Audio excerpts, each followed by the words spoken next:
a lot of the non-cooking things to learn about running a restaurant, you kind of have to learn and take it upon yourself, whether you're reading books, resources online, or using your mentors. Taking what they know and their knowledge is hugely helpful. If I could do it over again, I would probably do a minor in business to get really a lot of that financial background, because that's something that, since opening a restaurant as, the executive chef, I've really had to take it upon myself to really learn this stuff, because it's not something that was ever offered to me. It was something I kind of had to seek out to get that information. Hey, welcome back. Thanks for being with me again on the Restaurant Rockstars Podcast. My guest today is Chef Grace from a concept called Scratchboard Kitchen in Chicagoland. It's all about running a great kitchen and all the ins and outs of developing a team and putting menus together and curating beverage programs and everything you need to know about philosophies in a successful place, and how the financials are important and the staff training is important and marketing. We pretty much cover it all.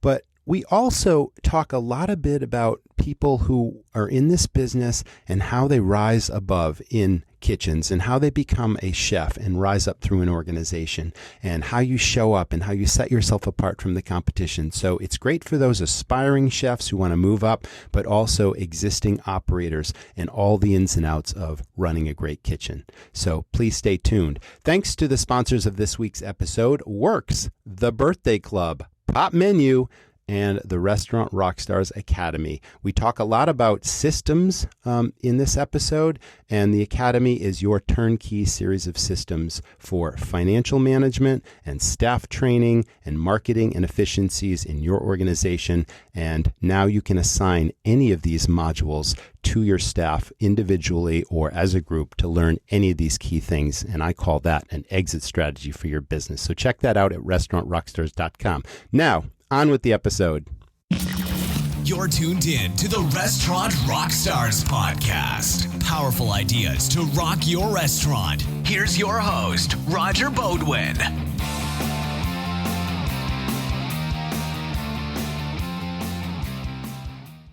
People go to restaurants for lots of reasons. For fun, celebration, for family, for lifestyle.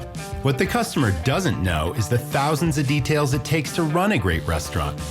This is a high-risk, high-fail business. It's hard to find great staff.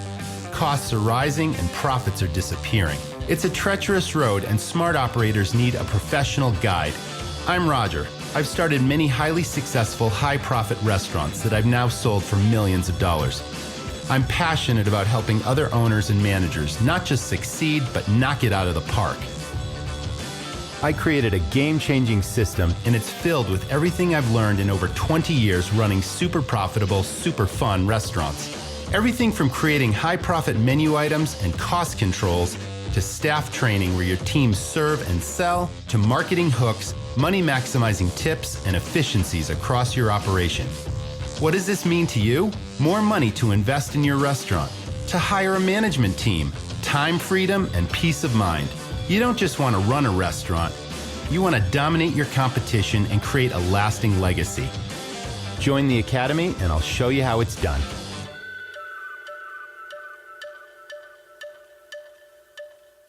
Rockstars. Restaurants have been hit hard the last few years, which means restaurant owners and staff are working harder than ever. Trying to meet the demands of in-person hospitality can be really demanding, which is why I recommend Pop Menu Answering.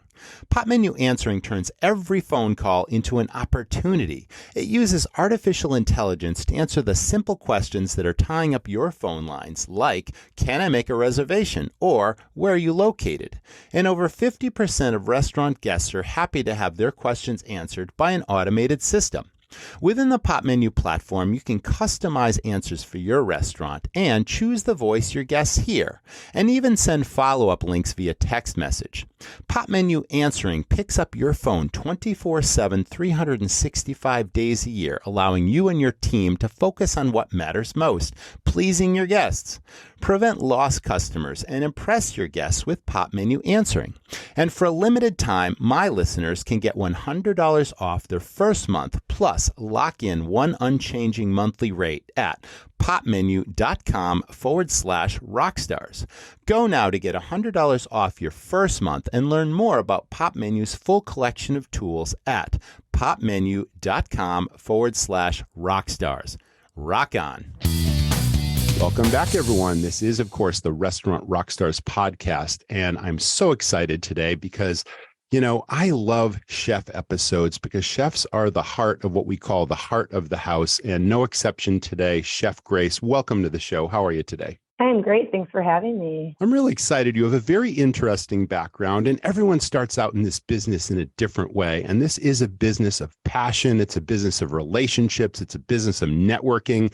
And you've hit all of those things. You also have formal culinary training, but it begins differently for every person. So please tell us, go back as far as you can think of where you first developed, your passion for culinary talent and cooking and this business called hospitality. Yeah, so my start within this industry pretty much came from a culmination of a couple of things. First off, I always, growing up, knew I loved to eat. I mean, you gotta kind of love to eat if you're going to be a chef. But then my grandfather was a cook by hobby.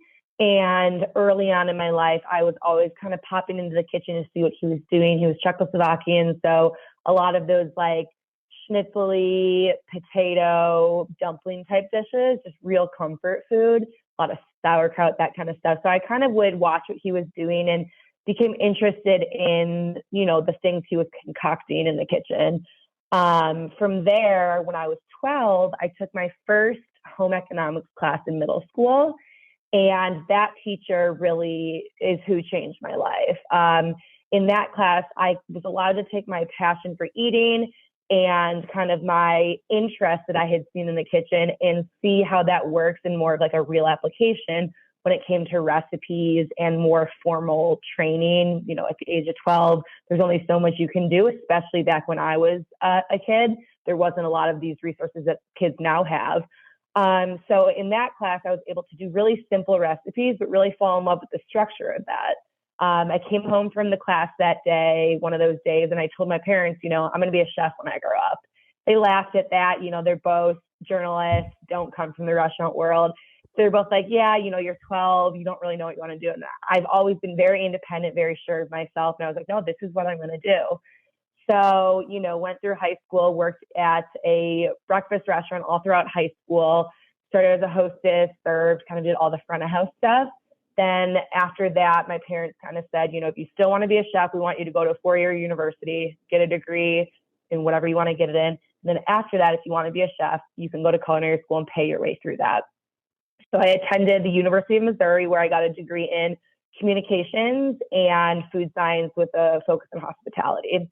Let me stop you there for a second, because I found that very interesting. You mentioned that your parents, or one of your parents, had a journalism background. Was there some sort of an influence to first study the communications, journalism, and food science thing? And I'm not really sure, or our audience may not be sure, what food science is. So kind of take us through what that curriculum was all about, and if you found that to be valuable to your future career. Absolutely. So I'm the youngest of 5 kids. As I mentioned, both my parents are both journalists, and all my siblings are somewhere in that field. So, I've always kind of had a natural knack for writing and journalism and all that. So it just kind of made sense for me to go the communications route, for the reason that, I love food, I love restaurants, I loved all that stuff, but I also wanted to somehow go into media with it as well. When that would happen, not sure, kind of all coming together now. But that's kind of why I went the communications route, was one, because of my family's influence, but also because I knew at some point I wanted to somehow share my knowledge and my experience and my skills with the world through media somehow. And I think having that background would help me get there a little faster. So that's kind of why I went that communications route. As for food science is pretty much the science behind food, if you will.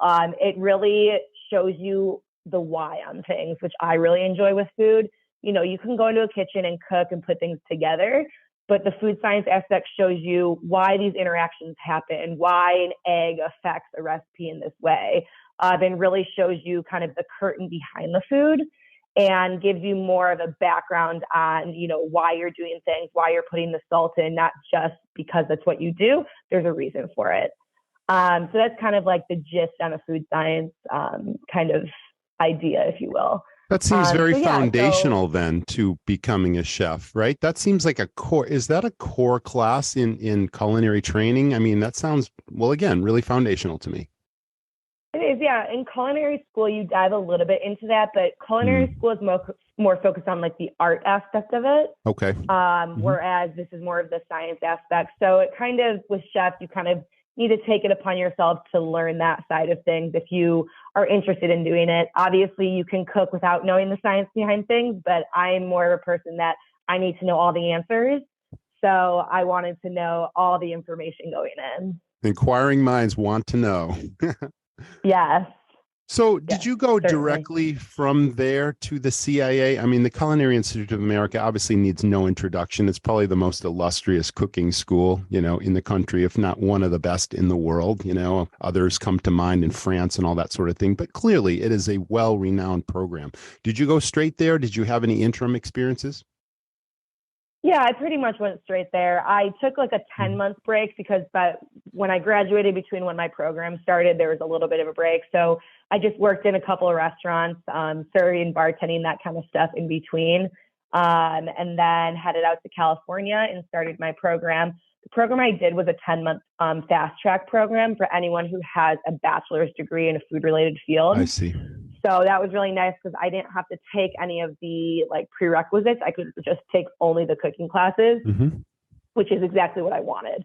So it was just really like a deep dive into the culinary world, which is perfect for me. Is it a correct assumption to make that the CIA programs are highly competitive and you need a certain skill set or background or experience coming in? Or can you just should demonstrate, I really want to become a chef, and you apply and maybe randomly they pick so many people? I mean, tell us about the admissions process or about the competitiveness of that school for our audience members who might be working in kitchens today and really want to get to the next level. I'm just curious what it would be like to get into a school like CIA. Absolutely. So my program, as I said, the requirements was to have a bachelor's degree in a food related field. As for the standard programs at CIA, I know they do require some restaurant experience. So if you were looking to get into the school, I would recommend just, working at a restaurant for a couple months to a year, just to first off, make sure that's really what you want to do. Thank you. The food profession is not necessarily what you see on TV. It is hard work, it's gritty, and you really got to love it to really survive in it. And I saw that a lot in culinary school, people who thought it was this glamorous world, entered culinary school, and then, it wasn't what they thought it would be. So I would really mainly get the experience to confirm that's what you want to do. Not only is it a big monetary investment, it's a lot of your time. I mean, when you're in school, it's your life. That's really solid advice. Let me dig a little deeper into programs because obviously, you can come out of there and do most anything in a restaurant, and perhaps there's a focus on administration and management of restaurants. Perhaps it's just a chef focus, and maybe there's a balance between those two. But let's just face it, there are a lot of chefs out there that have worked for different restaurants for a long time, and maybe their goal would be to ultimately own their own restaurant, but then suddenly you need to know so much more than just putting out, delicious, amazing meals. Suddenly it's like, okay, now I got to be a marketing expert and a finance expert and dealing with people and human relations and strategic this and that. That's really what running a restaurant is about. Are there programs that allow you to sort of learn to cook and learn to operate at the same time? Is finances a key part of it? Yeah. So, I wish there was more out there to help you with the non-cooking side of things, to be honest with you. A lot of the non-cooking things to learn about running a restaurant, you kind of have to learn and take it upon yourself, whether you're reading books, resources online, or using your mentors. Mentors are a huge part of the industry, and taking what they know and their knowledge is hugely helpful. As for learning that in school, you kind of get the baseline knowledge in school. I mean, you get all the culinary knowledge you need. You get some financial knowledge, some of those more business side of things. But if I could do it over again, I would probably do a minor in business in college, to get really a lot of that financial background, because that's something that since opening a restaurant as, the executive chef, I've really had to take it upon myself to really learn this stuff, because it's not something that was ever offered to me. It was something I kind of had to seek out to get that information. And I actually, my business partner, Danielle Kuhn, is very business oriented, business minded. That's the world she came from. So our partnership has been great because she's taught me a lot of those things. So, it goes back to your word at the beginning, networking. People don't realize it, but networking is hugely important in the food industry if you want to get a step further than everyone else. And networking, meaning networking with other chefs, but also business leaders, entrepreneurs, all those people in order to give you the knowledge you need to get another step further. Thank you so much for sharing that. I've owned many restaurants over decades, and I've employed formally trained chefs. I've employed people that rose up through the ranks as apprentices in the kitchen. I had people that were very well rounded with the costing side of things and making sure my food costs and labor costs in the kitchen stayed in line, as well as people that put out amazing food, but literally their costs were through the roof. And it's like, they'd cost out a menu and they'd give me the costing sheets, and it's like I'd do the math and it was full of mistakes. And it's like, okay, this person was never held accountable to the finances. And I make that point because it is very important. Some restaurants, I should say most restaurants should really pay attention to their bottom line. And that is a valuable piece of it. Let me ask you a question, Chef. We talked a lot about the CIA.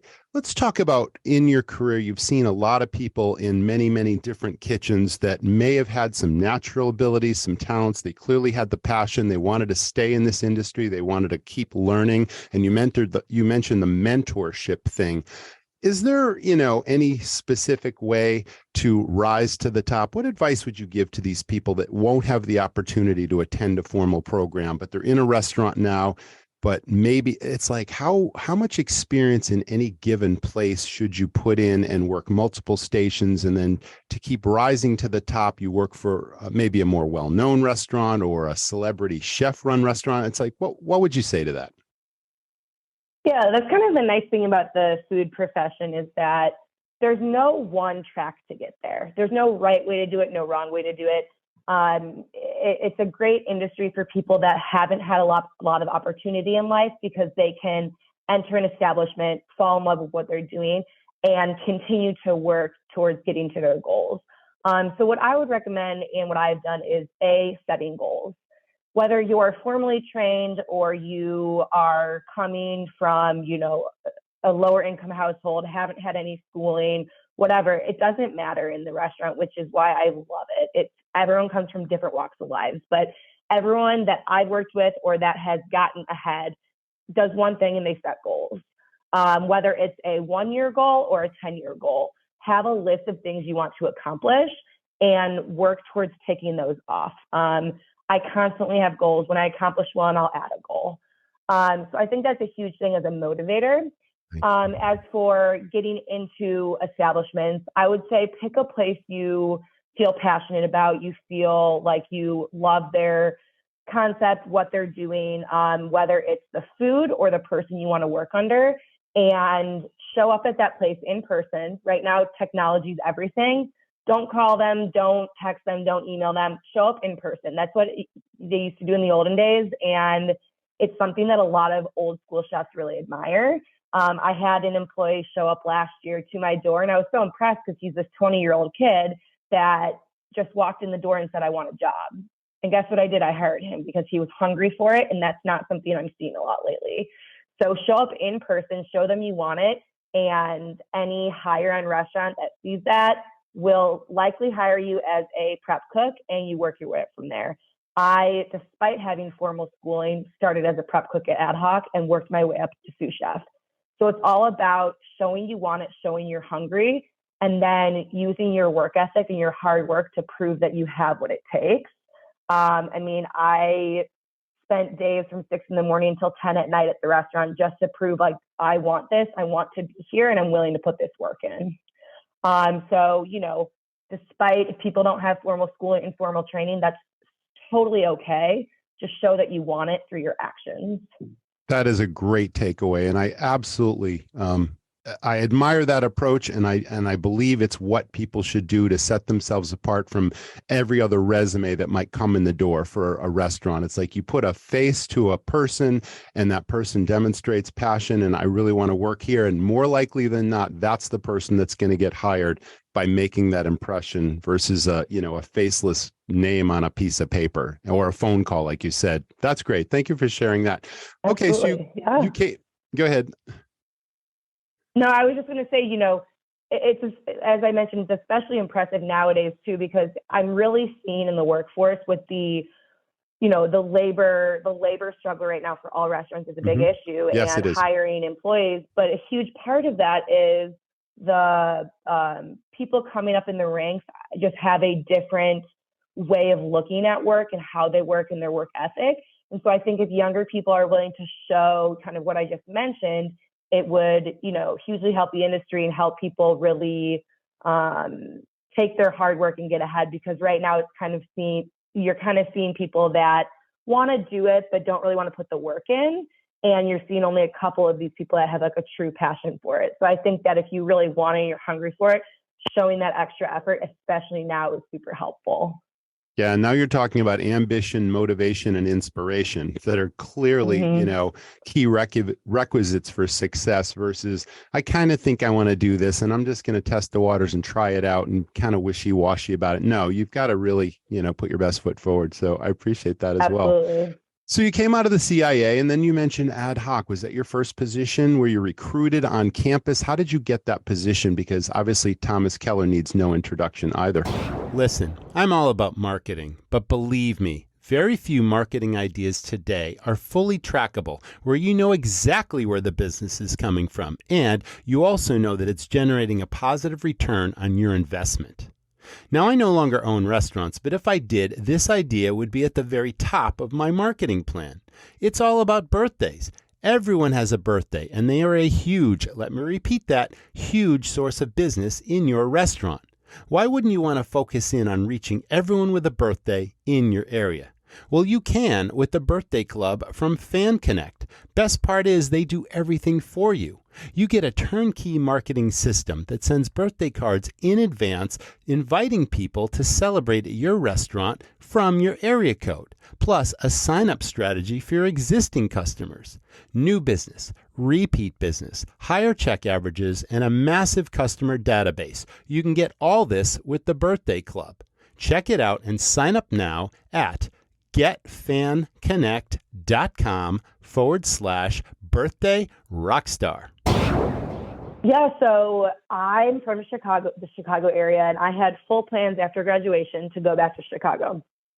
I had interviews set up, stages set up, etc.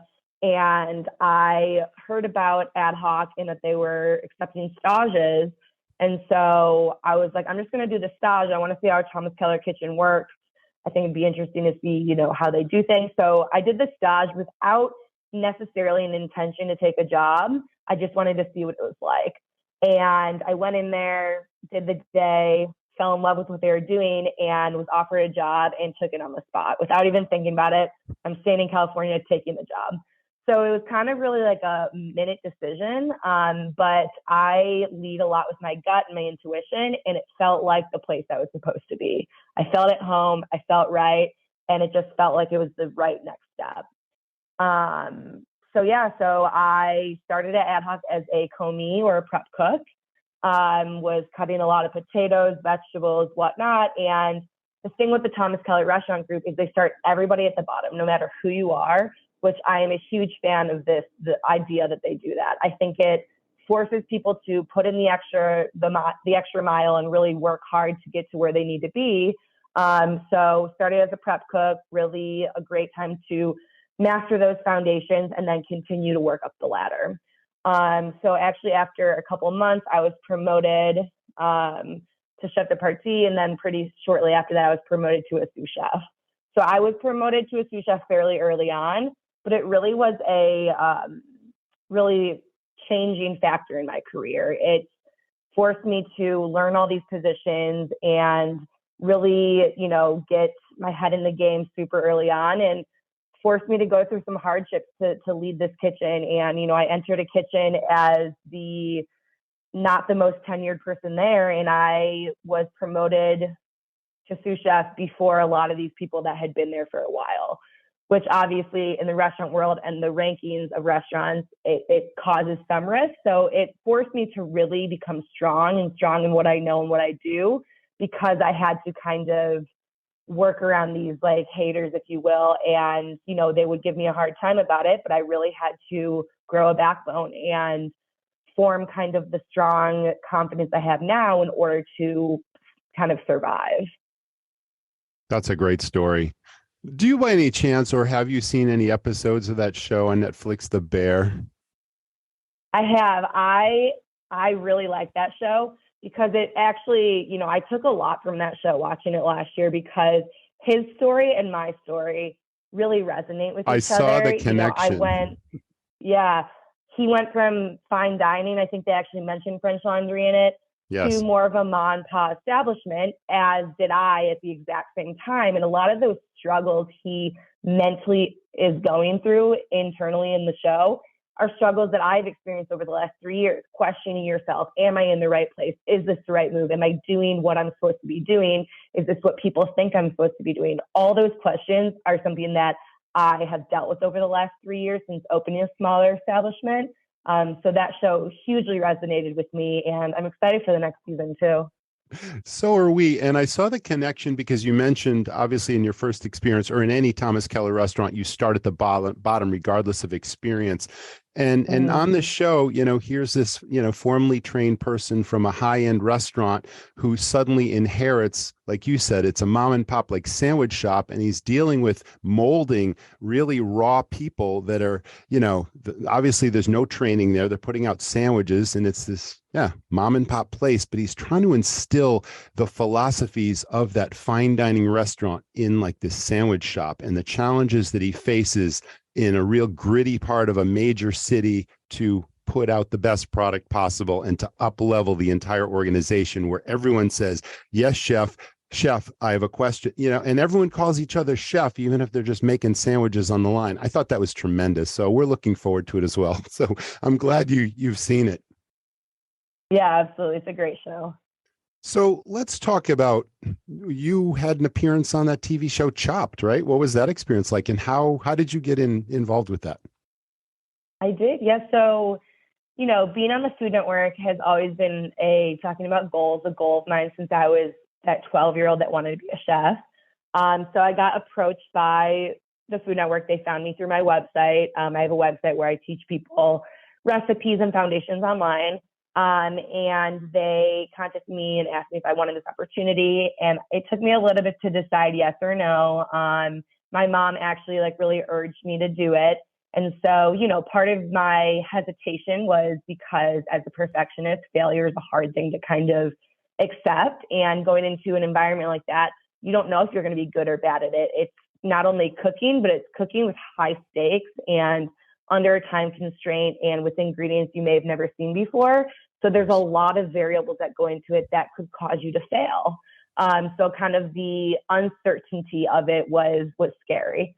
But I decided, this would be kind of my foot in the door at the Food Network, and let's see what happens. So I decided to do it, and it was one of the best experiences I've had pretty much in my career. I ended up, for one, really enjoying the cooking competition aspect of it, which really surprised me. I didn't think I would like the uncertainty of it, but I really learned that I am very good at thinking on my feet, and I can, come up with things like that. Back to kind of the business side of it, it's kind of fun to come up with a dish that you don't necessarily have to cost out, and you don't have to worry about if this ingredient's too expensive and switching it for another one. So it kind of gives you full creative freedom, although you have that time constraint. The experience was super positive. It was a lot of fun to be on set, really fun to see how the whole production works out, especially with my more communications and journalism side of my mind. My dad is a TV reporter, so I kind of grew up more on those kind of television sets in Chicago. So to see a food television set, literally brought tears to my eyes because it was something I've always wanted to see. So yeah, if anyone ever gets the opportunity, I highly recommend taking it. Don't let fear get in the way, because it was a super positive experience for me. A little bit of fun, a little bit of stress, a little bit of under pressure, think on your feet, all those things go into it, and creativity as well. So Absolutely, yeah. thanks for sharing. You know what comes to mind? I mean, not at that level on a television basis, but every restaurant association in the country has an educational foundation that endorses the Pro Start program. And very similarly, they have these competitions just about in every state that goes national. And I think the big face-off is at the NRA show coming up, but you literally get handed a Bunsen burner, or just a single burner. You get some ingredients and you got to come up with a dish on the fly and then compete against other high school students across the country. And what a great foundational thing that is for our industry as well. I think that develops a lot of future chefs. Absolutely. Yeah, I've actually been a little bit involved in the Pro Start in our community in Arlington Heights. I judged the last 2 years. I've been judging the high school baking competition. So we just did that last week. And it's really cool to see the passion these kids have, and the passion they have around creating these things and how proud they are to present their items. And I think it's a program that is so valuable to communities, but also the state and the country, because it's really shaping these, next people in the food industry to really do what they love. So it's a great organization. For sure. Okay, let's talk about Scratchboard Kitchen. Such an interesting, unique concept, and it's out in the suburbs. So I guess my first question would be, why the suburbs versus the city? And then we'll talk about the concept. Yeah, so, coming from a place like the French Laundry, I always thought my next step would be a city. So when the opportunity came to me to open a restaurant, at the time I was 27 years old and being offered an executive chef position, which I never thought I would get at that age, I had to make a decision. Do I want to say no to this opportunity and try to pursue things in the city, work under somebody else in the city, and continue to kind of work up the ladder as I have been doing for the last 5 years? Or do I want to take this opportunity to go off on my own, although it's not in the setting I thought it would be in, it's still an opportunity. So I weighed the two options. And as I mentioned, I go a lot with my intuition, and opening Scratchboard Kitchen just felt like it was the right next step. It was where I was supposed to be. Opportunity came to me for a reason, and I needed to take it. So although it wasn't in the city center of Chicago, it's still in a very populated area. And we were able to bring a concept to the dining of Arlington Heights that they needed. There are several good restaurants down there, but nothing that we are doing currently. So I was able to really bring what I know and my expertise into a community that really wanted it. And then COVID ended up happening. We opened 1 month into COVID. And so having this strong community really helped us get through the hard times of COVID. Times are still hard currently, but, without that community and that smaller community, I'm not sure we would be where we are today. So I think that's like a blessing in disguise, having been in a smaller community rather than a big city, because it really helped us keep our doors open, for one, obviously as a takeout model. And it helped the community support really lift us up and allow us to open, for one, and stay open. I would call that serendipity. I mean, that's a wonderful story unto itself. The opportunity sort of found you, it called to you, but how did you find the opportunity? How did it come to your attention? So my sister actually lives in the town of Arlington Heights, and she is friends with the business owner, Danielle Kuhn. So originally Danielle and I think in October of 2019, I had been traveling the world in 2019, just eating and doing various cooking opportunities around the world. And when I was back in the U.S., I kept going back and forth. I was back in the U.S. in October, and Danielle and I connected originally as more of a consultant role to kind of have me help, get it going. We connected in October 2019 and then reconnected in January of 2020. I had a couple other offers for different places on the board, and she ended up, we took one more meeting, we talked, and I just kind of knew it was right. So, it was through more of that networking that we're talking about, and kind of just the pieces came together. Okay, you mentioned opening just before the pandemic. Were you actually open as a full-serve sit-down restaurant, and then the pandemic hit, and then you had to shift to the takeout model type thing? Or tell us about that. Like, what was that experience like when it first hit? So we opened April 2020, so just after, like a month into the pandemic or so. I see. So we got the keys. We got the keys to the restaurant January 2020. Mm-hmm. Then we're working to open the restaurant. We're doing some remodels, all that, and then 2 months into that, the pandemic hit. So we had to make a decision. Do we sit on this empty space and let it just kind of sit there? Or do we do what we can and open the doors? So, we adapted. We adapted the entire menu to a takeout model instead of the dine-in model, and decided to open the doors with this limited takeout menu. So I recreated a lot of my dishes into something that would taste good both now and in 30 minutes. It was really important to me to not put something on this takeout menu that would be compromised once you got home or once it went into a to-go box. So I really just made a slim, limited menu on things I was confident could carry well. And we opened the doors as a takeout model. We would run the orders out to the car. And, it really brought a lot of joy to people in a scary time, which was, the reason why we do what we do is to bring joy to people. So it was, very fulfilling for us, but also fulfilling for the community to be able to eat this stuff and try something new in a scary time. So we, throughout the first year and a half of being open, we kind of went back and forth when the restrictions would be lifted. We'd do dine-in or whatever we were told we were allowed to do. When they took restrictions back, we'd go back to the takeout model. So I like to say we opened a new restaurant 10 times within the first year, because every time you kind of switch that model over, it's literally like opening a new restaurant. But we learned a ton from that adaptation and all the flexibility we had to have. You learn so much about yourself, who you are as a leader, who you are as a cook, and just what you need to do for the business in times of turmoil like that. Restaurant owners and managers, listen, it's not too late to claim your employer retention credit, but you have to act soon. If you haven't heard of this, your business can receive money back from the IRS, money you've already paid in payroll taxes. Nothing you do today is more important. Now, this is free and clear cash that your business is owed by the government. The ERC program is available if your operation had 500 employees or less, you had to shut down or partially suspend your business, or you had at least a 20% decrease in business due to COVID-19 during any quarter of 2020 and the first 3 quarters of 2021. Now, your business can get up to $7,000 per employee per quarter for 21 and up to $5,000 per employee in 2020.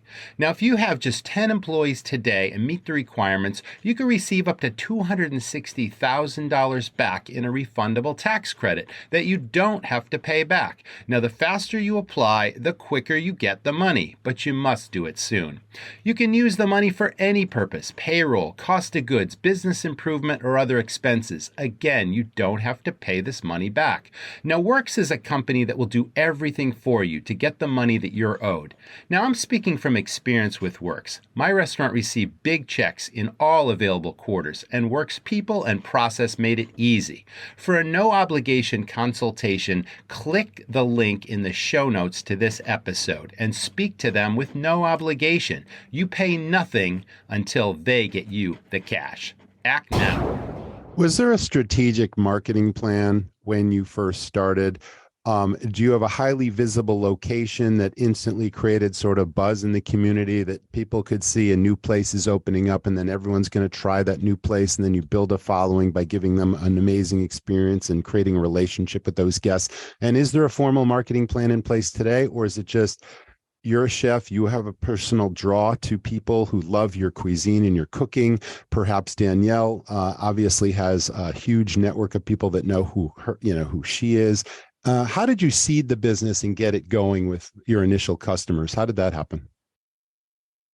Yeah, marketing is one of those interesting things, especially in the restaurant world. Danielle actually has a background in marketing, so that's kind of her specialty. Mm-hmm. But, starting out in a small restaurant that doesn't have the funding of a French Laundry. A lot of our marketing is through social media and word of mouth. Word of mouth is incredibly powerful, and we really learned how powerful it was. So, starting out, we really used social media a ton, the people we knew, and then local news, like the local newspaper, stuff like that. I think COVID and opening during COVID garnered us a little bit of attention as well. And then, my background and who I've worked for in the past naturally and organically kind of get some of that attention. So going in, there wasn't necessarily this structured marketing plan. It's been a lot of survival in the first year or two, just to get the doors open and make sure we are being successful. And so that marketing kind of has evolved with it. As for now, we're now currently developing more of a structured plan and seeing what works for us and what doesn't. But yeah, I think a lot of it is letting the food speak for itself, letting the photography we take and all that kind of speak on its own.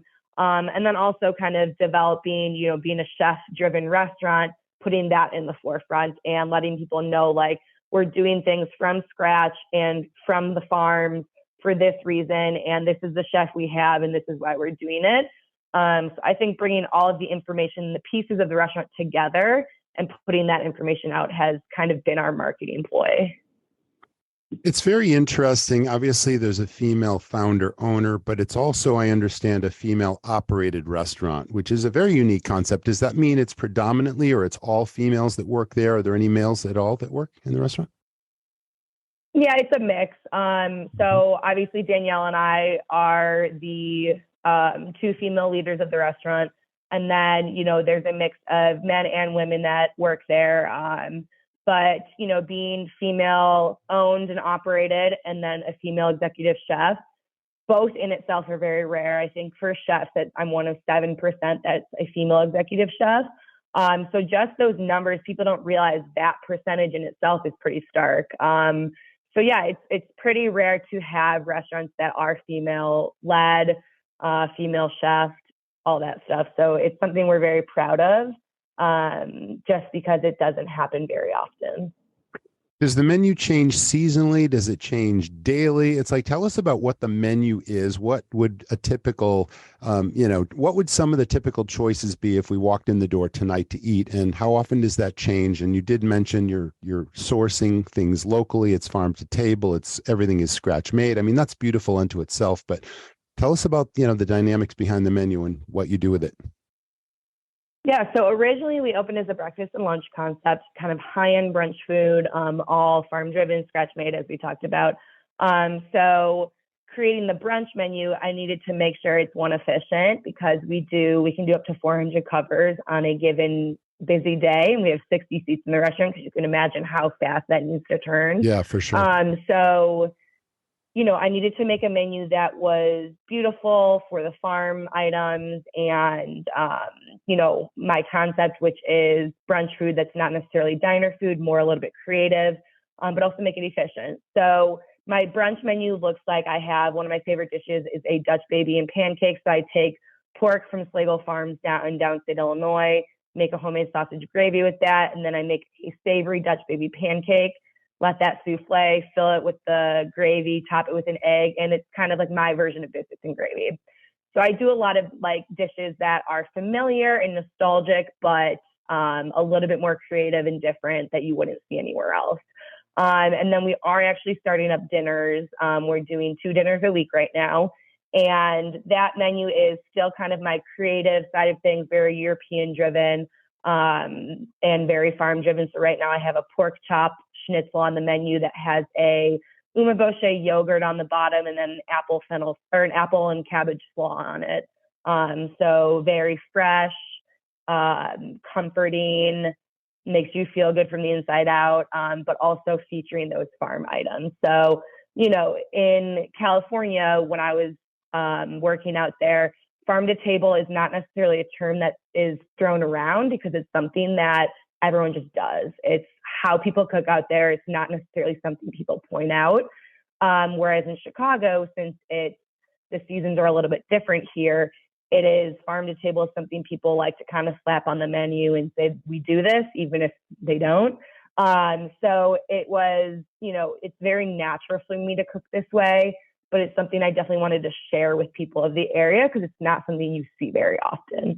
Not only that, I think it's so important to support these small farmers. So we use farmers from Illinois, Michigan, Wisconsin, Iowa, pretty much all around, producing these beautiful vegetables year round, whether it's, in the winter, it's radishes, beets, and lettuces, whereas in the summer you get copious amounts of various melons and fruit and all these beautiful vegetables and fruits and whatnot. So I really try to kind of look at the small guys, look at the farmers, these family-driven farms, and give them as much as support as we can.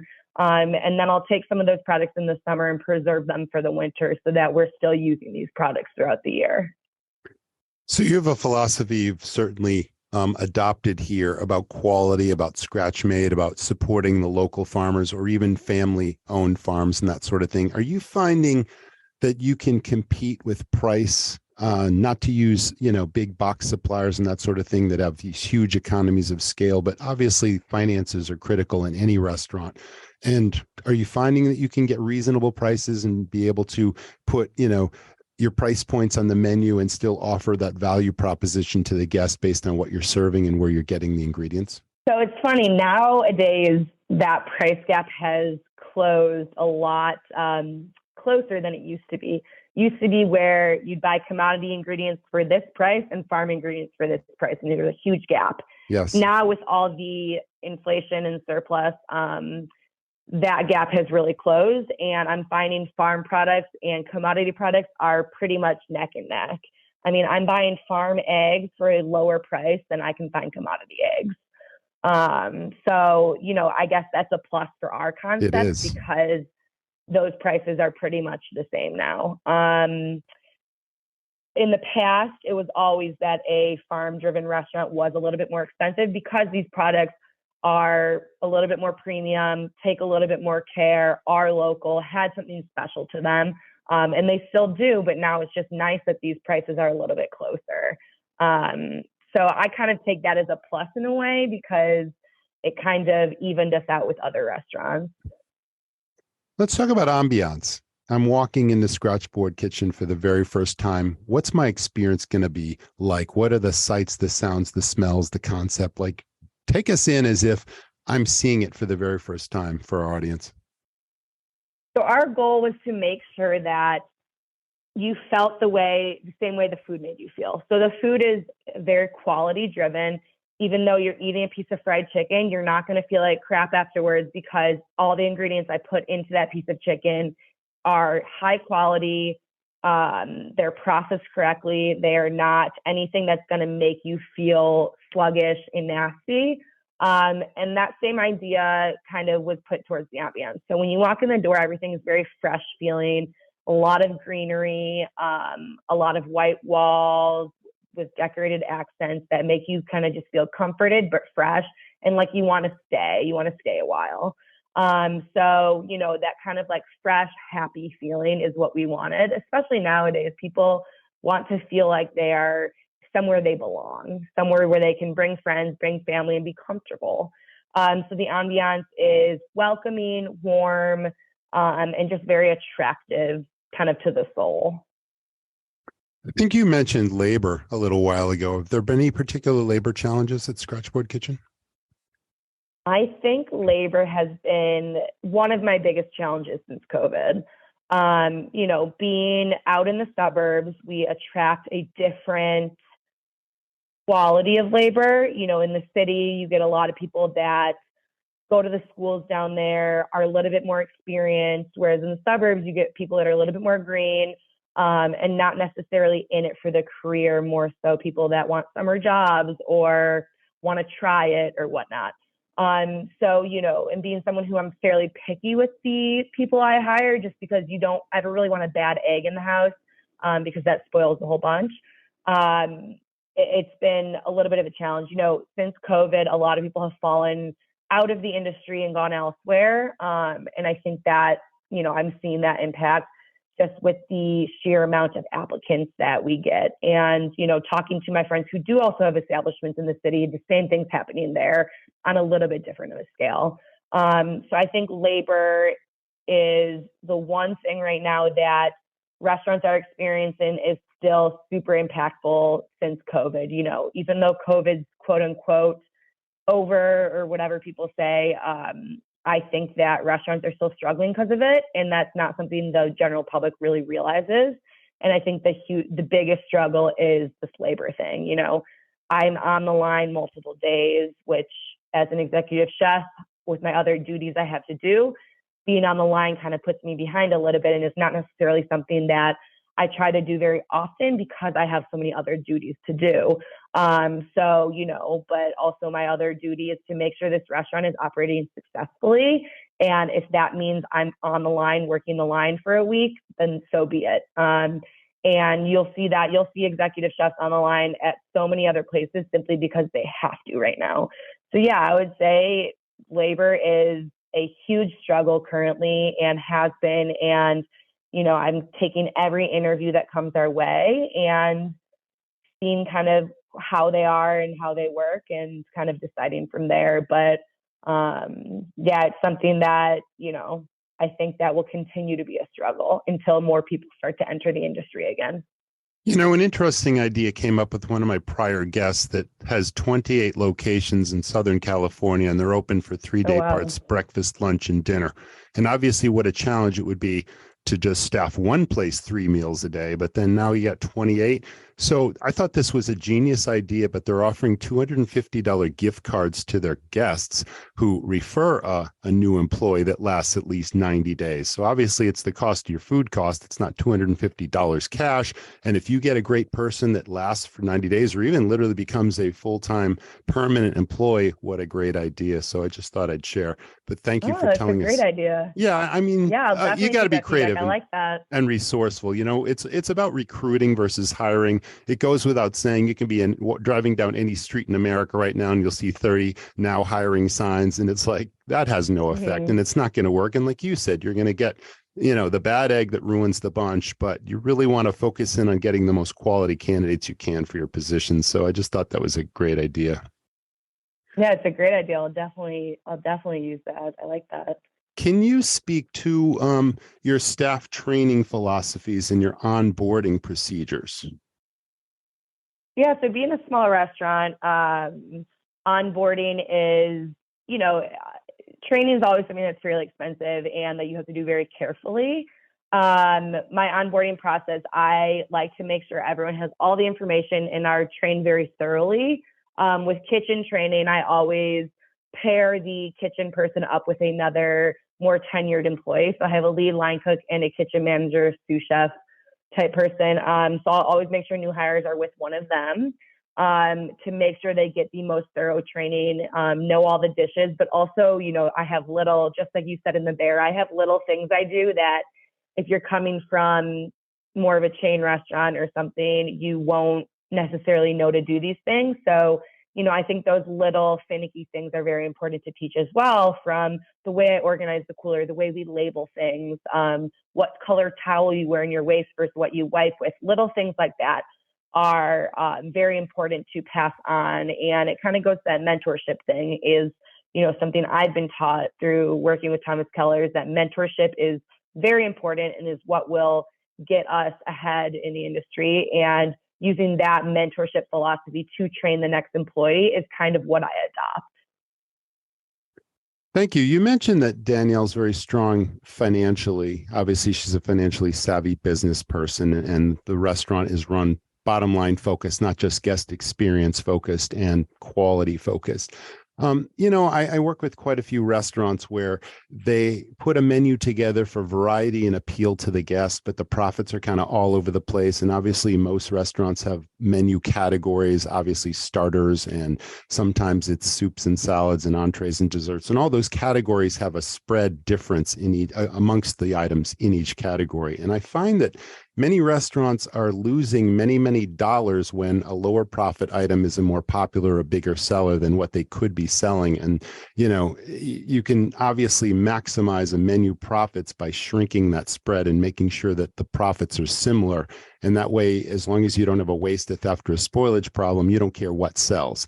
And everything is moving the merchandise and giving the guest a great experience. Would you say that that's particularly dialed at Scratchboard Kitchen? Has that become a factor? Yeah, especially being a brunch-focused restaurant currently, there's a lot of items that, some of our top sellers that do come in as a little bit better profitability as, say, some of our higher priced meat items. So, say our breakfast sandwich, for example, is our top seller. And we get a great kickback on it. And inversely, our short rib hash is a great seller as well. But with the beef prices right now, we get a little bit more of a slim margin on it.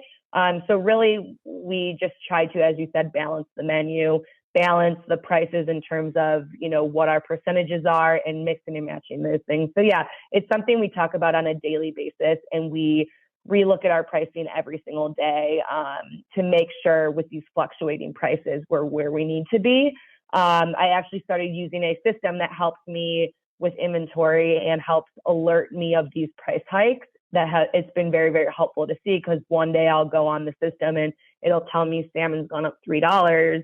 And, that's not necessarily something the purveyors and your reps will tell you, but I have the system that puts it in red. It's right there and tells me you need to increase this price or some other price right now.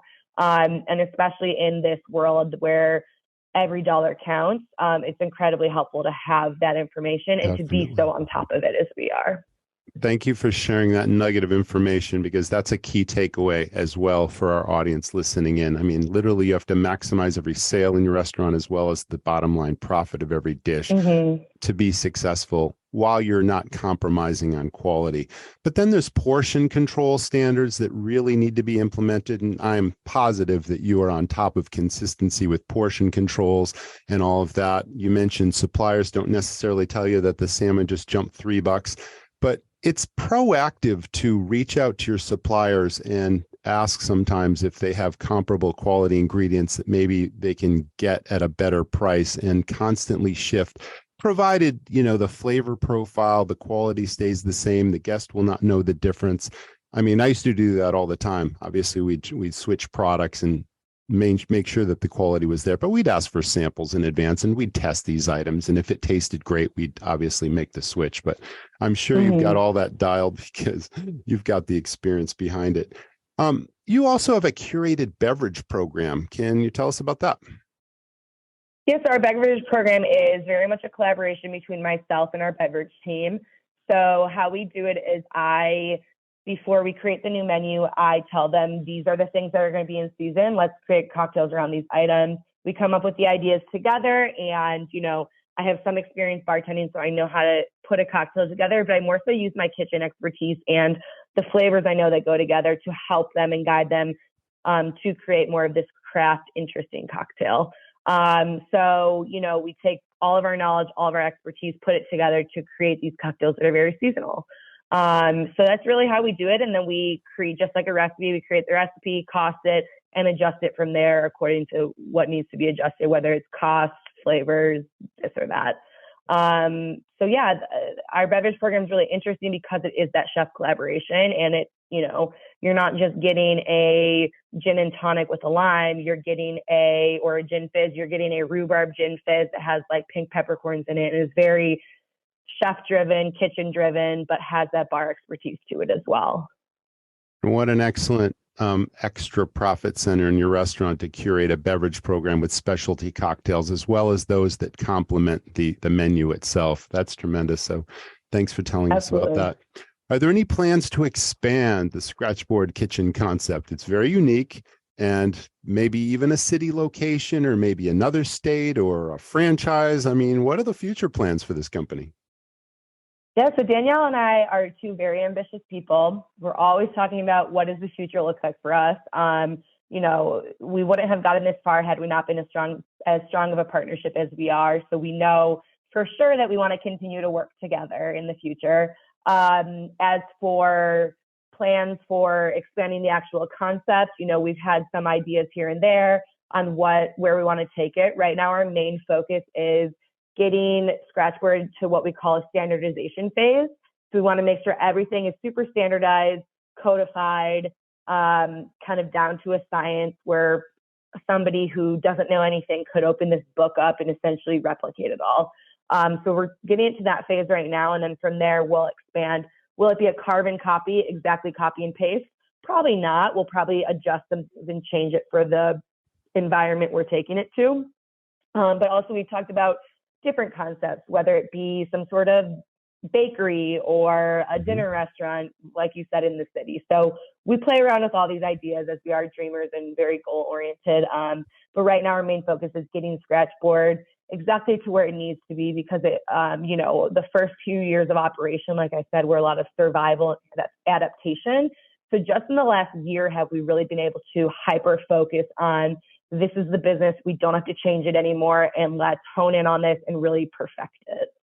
Now you're talking about systems, and when your system is dialed and all the templates are in place and a GM can step in and just put the right people in place, that allows, you and Danielle to then go on to other concepts. So thank you for sharing that as well. Exactly. Have we missed anything? We've covered a lot of ground today, and it's been really great talking to you. We talked so much about what it takes to become a chef, and we talked about your training and your influences, and also the restaurant itself and what sets that apart from the competition. Anything else you'd like to share? Absolutely. Yeah, I think we covered it all. We kind of got little morsels of information everywhere, so that's great. Well, I certainly appreciate you being a great guest on the podcast. Thanks so much, Chef Grace. Thank you so much. Thanks for your time. That was the Restaurant Rockstars Podcast. Can't wait to see you again in the next episode. So please stay tuned and stay well. Thank you, Chef, for sharing all your operating knowledge and philosophies with our audience. We covered so much territory in this episode, all about what it takes to run a great kitchen and how you rise up through the ranks and how you set yourself apart from the competition when you're looking to rise up in an organization, as well as the importance of locally sourced, high-quality ingredients and the price differential that is now evened out. It's really an eye-opener for so many of our listeners, so thanks again for being with us. Thanks to our audience, as always, for listening to the Restaurant Rockstars Podcast. Please leave us a review on iTunes or any of the other podcast players. And thanks for continuing your loyalty to listening to what we have to offer. Our goal, of course, is to continue to provide information that helps you up-level your organization and rock your restaurant. Can't wait to see you next time, so please stay tuned. Thanks for listening to the Restaurant Rockstars Podcast. For lots of great resources, head over to restaurantrockstars.com. See you next time.